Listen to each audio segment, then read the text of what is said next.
नमस्कार साथियों, आपका हमारे चैनल पर स्वागत है।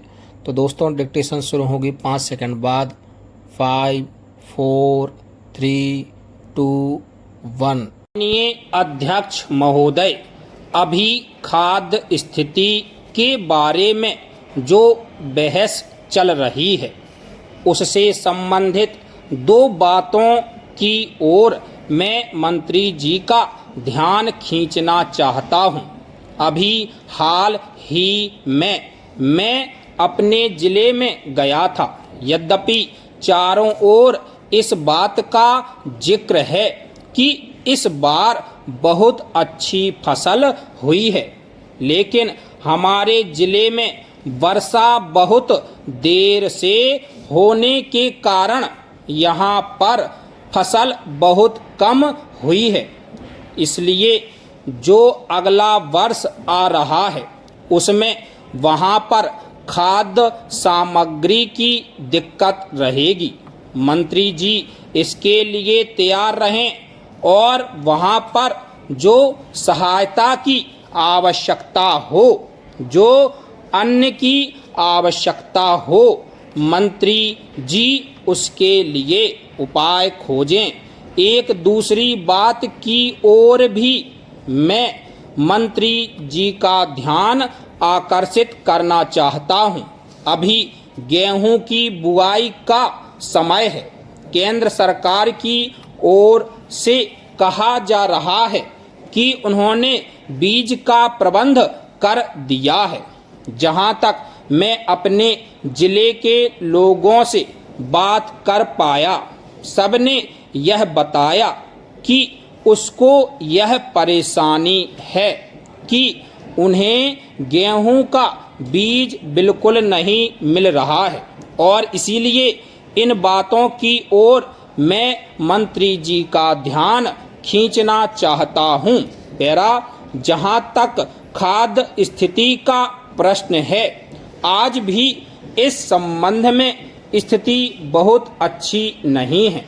खाने पीने का सवाल ही किसी देश या व्यक्ति के लिए पहली चिंता का विषय होता है।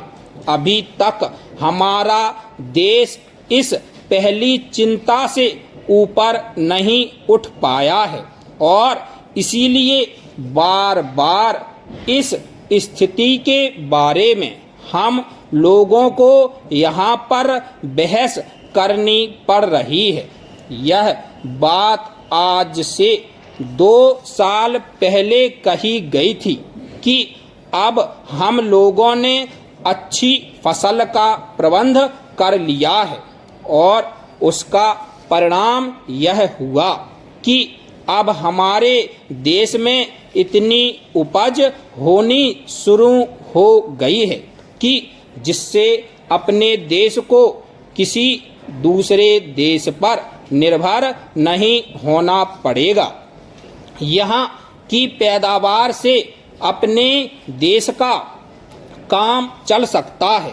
इस तरह का आश्वासन हम लोगों को दिया गया था कि हरित क्रांति हो रही है, अर्थात खेती में ऐसी क्रांति आएगी जिसका परिणाम यह होगा कि अन्न के मामले में हम लोग स्वावलंबी हो जाएंगे।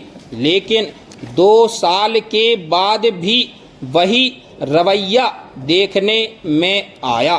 पिछला वर्ष जो बीत गया है उसमें कहा गया था कि अन्न की कमी है। पहले जो कहा गया था कि अन्न का आयात समाप्त कर दिया जाएगा, उसे भुलाकर फिर अन्न के आयात की ओर ध्यान दिया गया और फिर हमारे यहाँ अन्न का आयात होना आरंभ हो गया। इस साल फिर कहा जा रहा है कि हम लोगों के यहाँ बहुत अच्छी उपज होने के बावजूद भी देश में खाद्य की स्थिति सुधार नहीं पाती है। इसका कारण क्या है?